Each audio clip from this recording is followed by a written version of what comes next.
Morning dear students. આજે આપણે જોવાનું છે શુલ્ઝાલ્ડી નિયમ.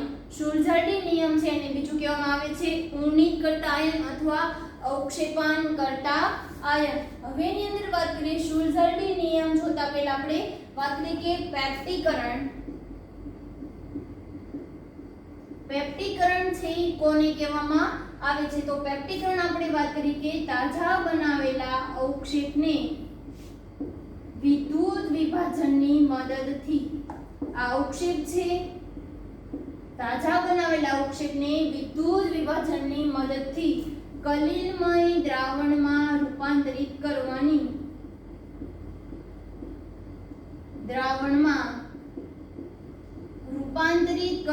ઘટનાને શું કહેવામાં આવશે? પેપ્ટીકરણ. તો હવે આપણે છે શુલ્ઝાલ્ડી નિયમમાં શું કરવાનું છે કે જે કલિલમય દ્રાવણ છે એને અવક્ષેપમાં રૂપાંતરિત કરવાનું છે. કોની મદદથી? વિદ્યુત વિભાજનની મદદથી. તો આને શું કહેવામાં આવશે? શુલ્ઝાલ્ડી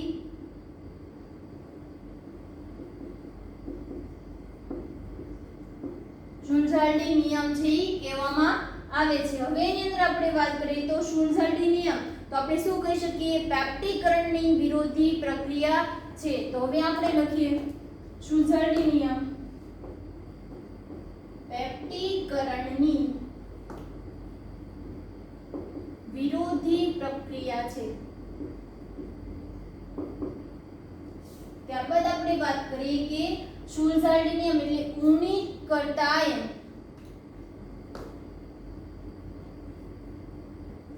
ઉણિત કરતા આયનની હવે વિદ્યુત વિભાજન ઉમેરવો પડશે, બરાબર? એટલે કે એની સંયોજકતા ઉપર ડિપેન્ડ રહેશે કે એની સંયોજકતા છે વધારે કે ઓછી હોવાથી એના સ્કંદન મૂલ્યમાં એટલે કે એના અવક્ષેપ મળવાની ઘટનામાં ફેરફાર થશે.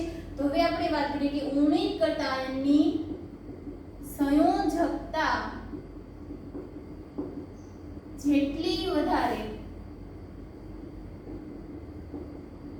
તેટલી અવક્ષેપણ કરવાની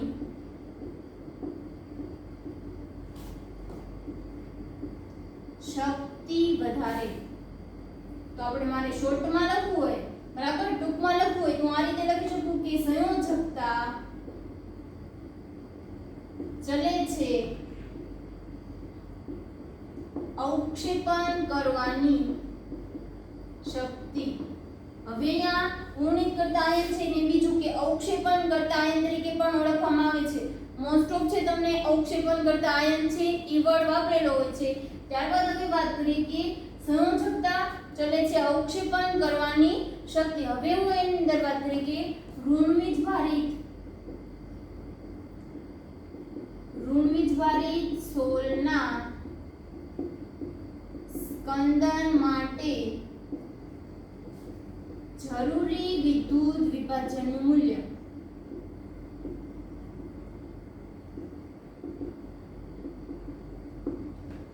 ઋણવીજભારિત સોલના સ્કંદન માટે, સ્કંદન એટલે અવક્ષેપ, બરાબર?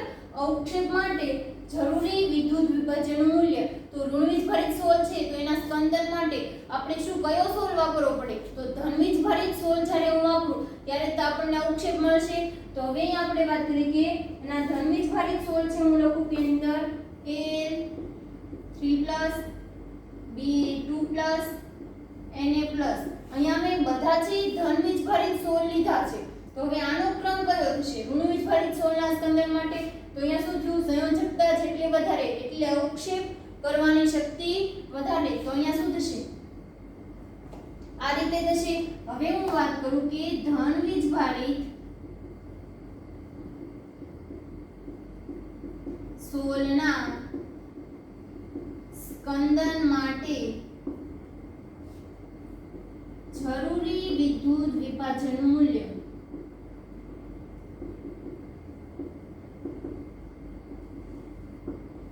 તો અહીંયા હું FeCN6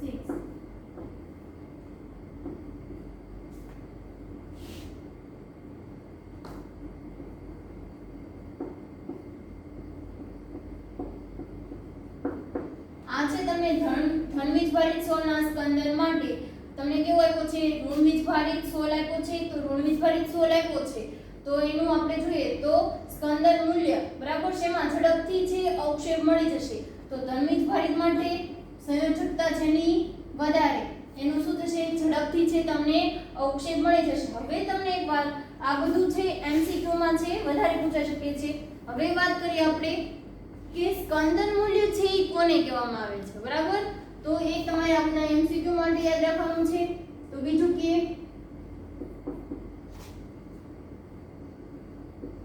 સ્કંદન શક્તિ ચલે છે 1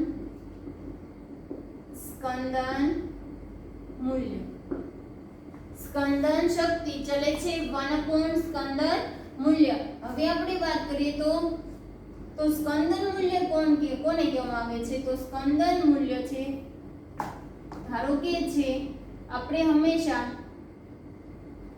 આ કલીલમય દ્રાવણમાં કેટલું 1 લિટર એની વ્યાખ્યા શું છે 1 લિટર કલીલમય દ્રાવણમાં અથવા કલીલમય સોલ કેવો હશે ધનવીજ ભારિત અથવા ઋણવીજ ભારિત સોલ હશે 1 લિટર કલીલમય દ્રાવણમાં જરૂરી વિદ્યુત વિભાજના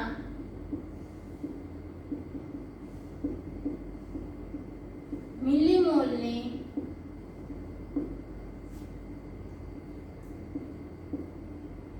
સ્કંદન મૂલ્ય કહેવામાં આવે છે। હવે હું વિદ્યુત વિભાજ્ય તરીકે છે NaCl છે એડ કરું છું વિદ્યુત વિભાજ્ય તરીકે હું NaCl છે એડ કરું છું। હવે NaCl હું એડ કરું છું તો x મિલીગ્રામ છે હું એડ કરું છું તો પણ છે એને અવક્ષેપ મળતા નથી તો એનું સ્કંદન મૂલ્ય કહેવાય નહીં। ત્યાર પછી હું x 1 ml છે હું એડ કરું છું તો પણ અવક્ષેપ મળતા નથી તો એને સ્કંદન મૂલ્ય કહેવાય નહીં। જ્યારે હું x 2 ml એડ કરું છું બરાબર મિલી એડ કરું છું તો એને શું કહેવામાં આવશે તો એનું સ્કંદન મૂલ્ય છે કહેવામાં આવે છે। મતલબ કે x 2 તમારે યાદ નથી રાખવાનું પણ જરૂરી વિદ્યુત વિભાજના મિલીને સ્કંદન મૂલ્ય છે કહેવામાં આવે છે। ત્યારબાદ હવે વાત કરીએ તો સ્કંદન મૂલ્યની વ્યાખ્યા શું થશે કે 1 લિટર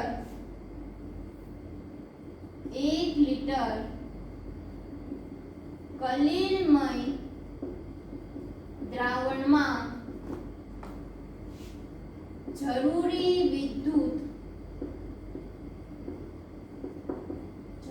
વિદ્યુત વિભાજના મિલીમોલને સ્કંદન મૂલ્ય કહે છે। સ્કંદન મૂલ્ય કહીએ છીએ ત્યારબાદ આપણે વાત કરીએ તો સ્કંદન મૂલ્ય સ્કંદન શક્તિ છે ચલે છે 1 સ્કંદન મૂલ્ય। ત્યારબાદ છે આપણે એની અંદર વાત કરીએ તો અમુક એમસીક્યુ છે આ રીતે પૂછી શકાય કે આપણે સ્કંદન મૂલ્ય એટલે કે શુલ્ઝરના નિયમમાં એક Na2SO4 તો Na2SO4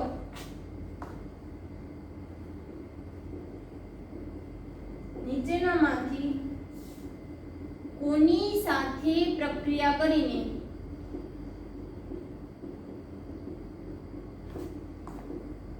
અવક્ષેપ મેળવી શકે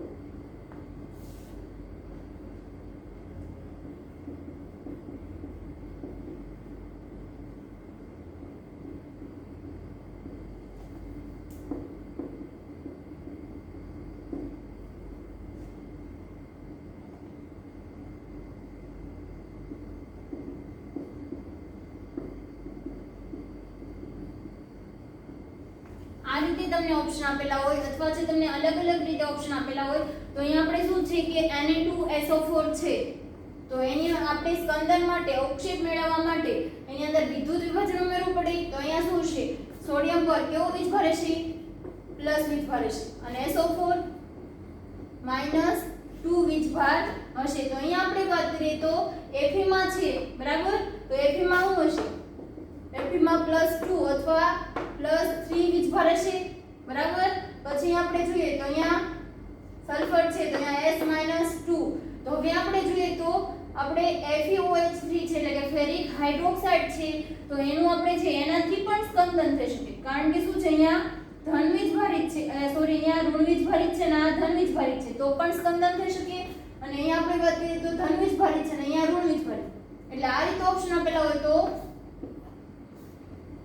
બંનેમાં બરાબર સ્કંદન આપણે શું થશે કે બંને રીતથી છે આપણે સ્કંદન એટલે કે અવક્ષેપ છે એ મેળવી શકાય છે ત્યારબાદ હવે વાત કરવાની છે સ્કંદન મૂલ્યનો આપણે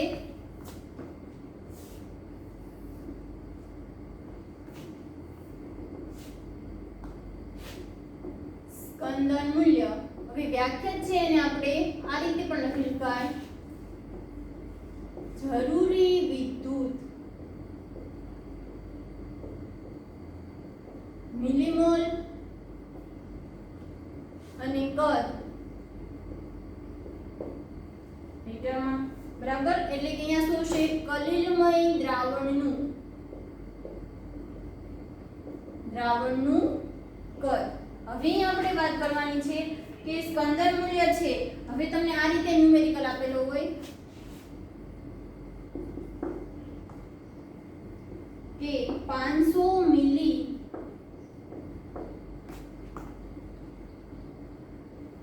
0.02 મોલર Na2SO4 નું 200 મિલી S2S3 નું સ્કંદન મૂલ્ય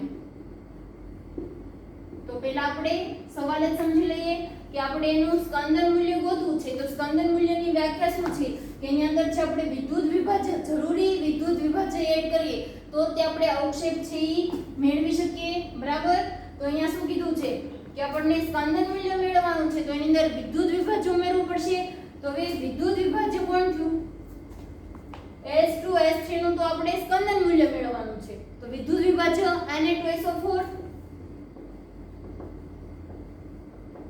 તો આપણે જરૂરી વિદ્યુત વિભાજનનું આપણે મેળવવું પડે કે આપણે વિદ્યુત વિભાજન તરીકે કેટલું એડ કરીએ છીએ તો હવે આપણે લખીએ કે અહીંયા m મિલીમોલ અથવા આપણે વાત કરીએ કે કદ અહીંયા છે લીટરમાં ત્યારબાદ આપણે 0.02 મિલીમોલ ત્યારબાદ આપણે વાત કરીશું અહીંયા આપણે મિલીમોલ મેળવવાના છે મિલીમોલ મેળવી જાય પછી આપણે સરેરાશ લઈ શકીએ અને અહીંયા આપણે વાત કરીએ કે ત્યારબાદ મિલીમોલ કેટલા આવશે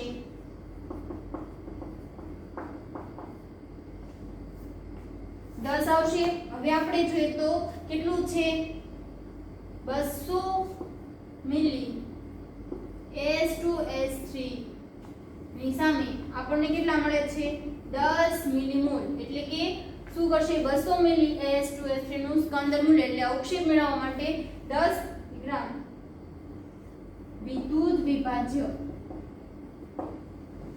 તો 1 લિટરે છે કેટલા એટલે કે 1000 માં હોય કદ બરાબર તો કેટલા આની છે તમે સરેરાશ લઈ લો અને જવાબ આવશે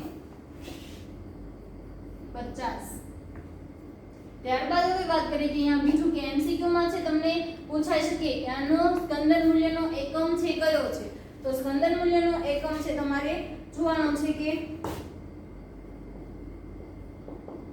મિલીમોલ લિટર ઇન્વર્સ આ છે શુલ્ઝાર્ડી નિયમ આમાં છે ઘણા બધા એમસીક્યુ છે તમને પૂછાઈ શકે છે યાદ રાખવાનું છે આ બધું થેન્ક યુ